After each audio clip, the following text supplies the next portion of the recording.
Hola, hola, hola, soy Víctor y estoy leyendo por aquí mi novela Nieblas de Perdición. Voy a aclarar que, aun teniendo un estilo propio bastante definido, mis libros son muy distintos entre sí. Me gusta experimentar con el ritmo narrativo, las técnicas, los puntos de vista. A veces soy más complaciente y a veces menos. Unos libros son más oscuros y otros más luminosos. Hoy toca el capítulo 27, que se titula Encerrado. ¡Vamos a ello! No se encontraba en un hospital, pero tampoco herido. Al igual que había sucedido el domingo con cuello, hombro, pecho y cabeza, en ese momento pierna y torso parecían intactos, recuperados de una manera imposible. Le molestaba la zona de las costillas, aunque no tanto como sería de esperar. Apoyó la extremidad en el suelo, comprobando que se resentía al hacerlo, no sanada por completo, al contrario que con heridas y lesiones anteriores. Por algún motivo, la niebla negra del jaguar lo regeneraba mejor que la plateada de los espectros. También había sentido mayor dolor, menos atenuado que las veces previas. Quizás se debía a que la primera provocaba una transformación material y la segunda una emisión etérea, o a que el felino era físico y los espíritus no. Daba igual. Aunque padeciera moderadamente por debajo de la rodilla, alrededor del esternón y en los costados, estaba entero y podía sentirse afortunado por ello. Los que no resultaban nada esperanzadores eran los barrotes que tenía enfrente, la tabla soportada por cadenas sobre la que estaba, las paredes de piedra mohosas que cerraban el espacio, el frío que sentía y la sucia manta raída que tenía al lado. Con la mutación feral tampoco había notado tanto la bajada de temperatura y otros aspectos similares, al contrario que en forma humana. Pero desde que había llegado a la ciudad percibí esos cambios siempre, como en el jardín de los Balbuena. Se oían voces no muy lejanas, al otro lado del grueso muro que separaba los calabozos del resto del mundo, donde la gente gozaba de libertad. Primero había estado encerrado en su propio interior, junto con difuntos aletargados, y ahora allí, donde los humanos echaban a los delincuentes hasta ver qué hacían con ellos. En su caso era obvio que iba a tocarle sufrir el garrote vil después de un juicio peculiar y humillante en el que dudosamente alguien podría decir la verdad. La acusación sería una sarta de mentiras y la defensa tendría que inventar algo creíble que fuera a ser aceptado por las mentes racionales de quienes estuvieran presentes. Aun no dando crédito al relato, el juez lo condenaría con gran seguridad, hallando tan insultantes sus embustes como los de quienes le acusaban. Se preguntaba quiénes irían a dicho evento, si tendrían el valor de testificar los implicados, se habrían sumado a los cargos agresiones en la mansión y cómo explicarían lo de la plaza. Había logrado más compatibilidad y coordinación con el extraño jaguar que con aquello, en un término medio más funcional, quizá porque en la adaptación inicial de la maldición no había elementos disidentes ni que intentaran controlarlo. La culpa era de Amelia, Ignacio, sus hombres y los traidores, sobre todo de la primera. Era arduo llegar a un acuerdo con seres que te deseaban lo peor y anhelaban quedarse no solo con pertenencias y negocios, sino con tu misma integridad física. Incluso aunque optara por la vía radical y consiguiera dominar el fenómeno, ¿quería matar a inocentes? Una cosa era defenderse o vengarse de individuos deplorables o corruptos, y otra seguir enfrentándose a agentes que se ocupaban de mantener la ley y el orden con buenas intenciones, solo realizando un supuesto servicio de beneficio común. Ya había sucedido al salir del hotel, pero era distinto que surgiese involuntariamente a provocarlo adrede. Estaba claro que el rechazo a matar a otros podía considerarse una cuestión ética del pasado, ocupando un puesto secundario dentro de sus preocupaciones. Había concluido hacía poco que lo importante era el bien o el mal individual, lo que atañía a cada sujeto, no siendo reales o alcanzables dichos conceptos a nivel general, formando abstracciones sociales alimentadas por aparentes reducciones ejemplificantes y tranquilizadoras de la masa. Al menos eso se había dicho para no sentirse tan horriblemente mal y poder seguir adelante. El problema consistía en qué barreras quería traspasar él y dónde asentaba el límite en las acciones de los demás. Le resultaba muy difícil pensar con claridad oliendo la peste que soltaba el hediondo cubo, en el que era fácil deducir que se hacían las necesidades básicas, carente de una limpieza posterior a la marcha del anterior inquilino. Diego no estaba preparado para vivir de ese modo, y mucho menos para morir a manos del Estado. Tampoco iba a sentarse en aquel retrete improvisado. Quizá lo llegara a usar de pie, pero no iba a apoyar sus posaderas en ese asqueroso trozo de metal. No había nada con lo que limpiarse aparte de la manta. No tenía agua ni comida. Lo habían dejado allí sin muchas consideraciones. ¿Dónde estaría Manchas? ¿Habría encontrado a alguien bondadoso que lo alimentase y cuidara? Al igual que respecto a Crema y Roston, esperaba que sí. Tras un buen rato de discusión, amortiguada por la estructura arquitectónica del lugar y varios ruidos mecánicos, se abrió la gruesa puerta de metal que comunicaba con el mundo exterior. Una ojeada rápida le permitió deducir que estaba en la comisaría o algún tipo de cuartel. Duda que se resolvió al instante en cuanto pasó bajo el dintel el comisario Varela, amigo de los Balbuena y devorador de bebés en ceremonias nocturnas. Cerró tras de sí y, desde el otro lado, alguien se encargó de pasar la cerradura y un par de pestillos adicionales, reforzados por lo que parecía una sonora barra. El hombre lucía un moratón que iba desde mitad de la frente hasta el lóbulo de la oreja derecha, y otro en la nariz que se perdía en el bigote, sin poder saberse si continuaba más allá, oculto por la poblada barba. Se acercó a la hilera de sólidos cilindros que hacía de frontera entre la celda y el pasillo, dejando 3/4 de metro por si acaso. «Diego Campoamor, homicida y prófugo, por fin donde debe estar», soltó el comisario, con voz grave. «Como se llame Varela, caníbal, corrupto y amigo de asesinos, sin tener nunca ni idea de lo que hace».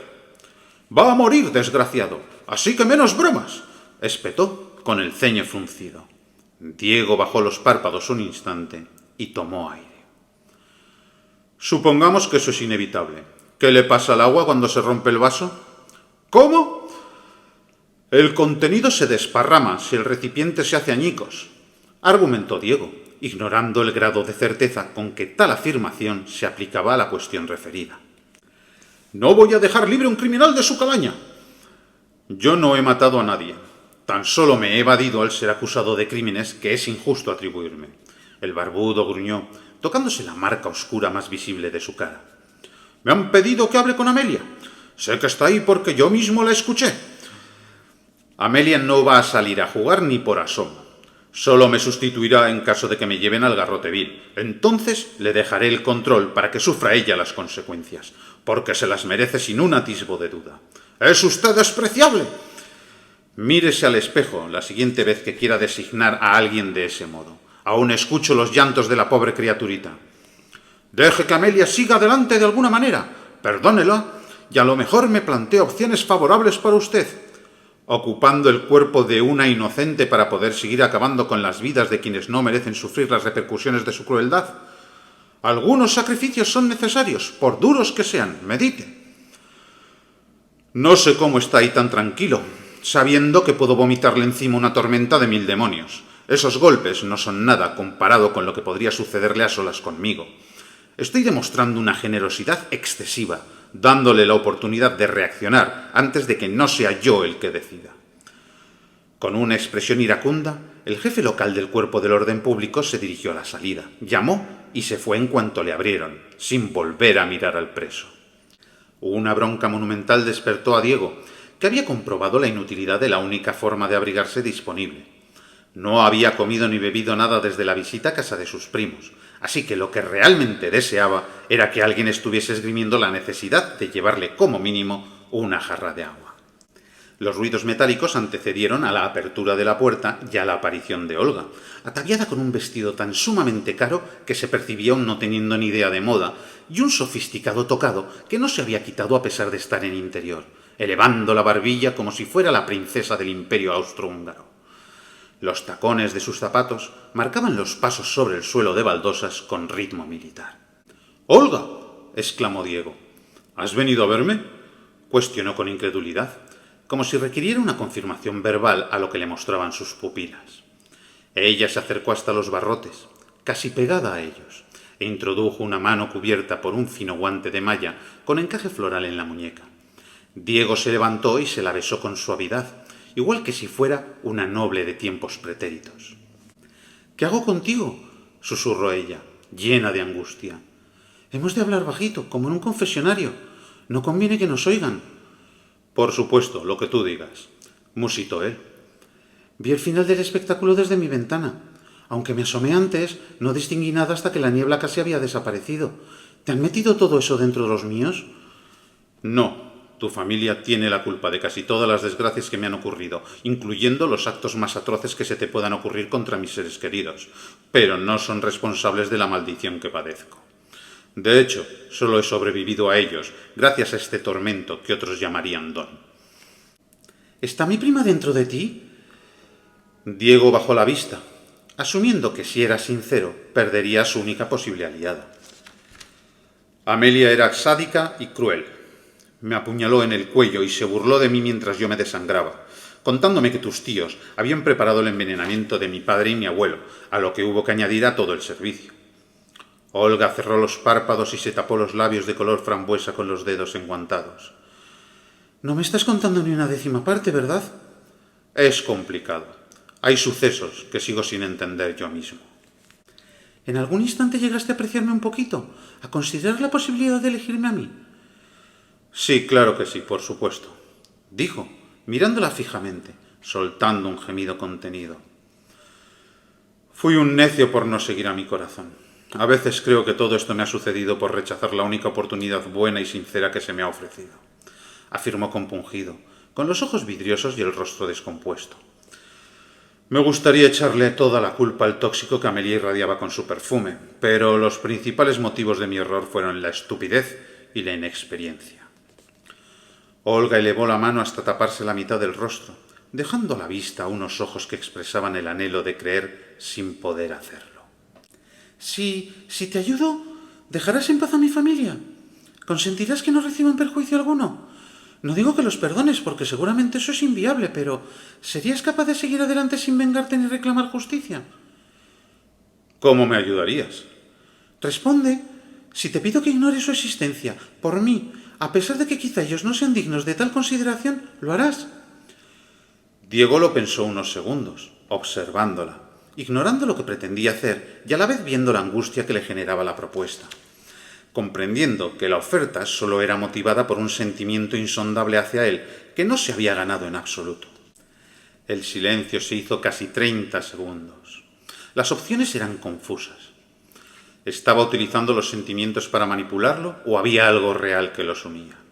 ¿De verdad ella disponía del poder de decisión necesario para proponerle algo así? ¿Estaba tomándole el pelo por conveniencia?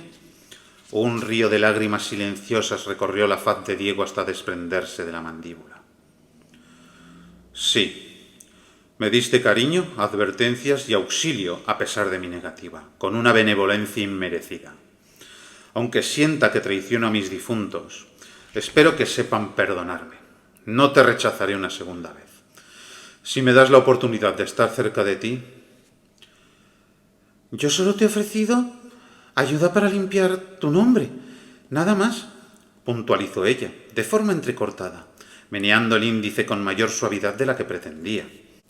Diego recibió aquellas palabras como una punzada en el corazón, sabiendo que debía estar agradecido por el mero hecho de que Olga estuviera allí. Comprendió que él también le había hecho cosas a su familia que cualquier otra persona no aceptaría bajo ninguna circunstancia, ni en defensa propia ni por venganza. Incluso que le dirigiera la palabra era un regalo por su parte. Aceptaré lo que tengas a bien darme. Tus parientes me han destrozado la vida, pero yo también les he perjudicado de forma indirecta, por la maldición. Si me pides que todo se quede como está, así será. Olga lo observó durante aproximadamente 1 minuto, con una expresión neutra que recordaba la de un maestro analizando al alumno más rebelde para saber si aceptar su explicación por haber faltado a clase. Diego la miró igual que si fuese un gran arco dorado hacia la salvación, sin necesidad de añadir nada más hasta que ella lo pidiera, contento de tenerla delante en lugar de estar solo en aquel sitio desapacible y carente de estímulos. Testificaré que el domingo a primera hora apareciste en la mansión con la excusa de ver la biblioteca, de la que te había hablado antes de ausentarme el sábado del encuentro entre ambas familias para cimentar el compromiso entre Amelia y tú. Diré que intentaste propasarte por la fuerza. Yo te encerré con los libros para evitar que me deshonrases y no volví a abrirte hasta el anochecer, cuando suplicaste perdón mucho más calmado. Confesaré no haberlo contado antes por vergüenza, temiendo que se me creyera desflorada. Claudia y otra sirvienta confirmarán haberte visto llegar y marcharte. Tú aceptarás la acusación, arrepentido por haberte dejado llevar por los pecaminosos impulsos carnales propios de un hombre enamorado. Pero eso me deja a mí como un sátiro libidinoso, un pervertido sin control alguno, y a mí como una ingenua cuya virtud femenina está en duda. ¿Prefieres ser un sátiro libidinoso o un asesino múltiple descastado, sádico y condenado a muerte? Elsa dio un testimonio muy distinto. ¿Van a dar más crédito al tuyo? Ninguna mujer se arriesgaría a tal humillación si no fuera cierto. En caso de haber nacido varón, habría sido periodista. Tengo amigos en casi todos los semanales.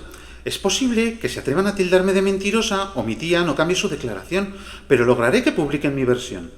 El lunes empezarán a incordiar, haciendo preguntas incómodas de difícil respuesta, y la sombra de la duda estará sembrada como muy tarde para el jueves que viene. Estoy segura de que los responsables preferirán retractarse a darle publicidad al asunto. ¿Y lo de la plaza? ¿Cómo van a explicarle semejante despropósito a un juez? No sé muy bien qué pasó, pero estabas tirado en el suelo y no tenías ningún arma con que disparar. ¿Qué ganas con esto?